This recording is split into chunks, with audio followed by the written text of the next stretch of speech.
Ça, c'est l'affiche des Backrooms qui sort au cinéma mai prochain. Une tapisserie jaunâtre imposante prenant la totalité de l'affiche. Juste en dessous, on y trouve seulement le logo, le titre et sa date de sortie, tous alignés dans une grille précise basée sur la tapisserie.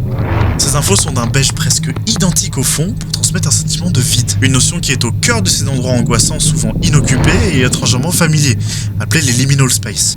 Côté typo, on retrouve la Helvetica Neue Medium, typo suisse connu pour sa neutralité et sa forte lisibilité. Un choix judicieux, car les backrooms représentent un bureau générique de par ses lumières et sa tapisserie. La typographie suit cette notion. En étant propre et corporate, elle vient donner de la réalité à un phénomène irréaliste.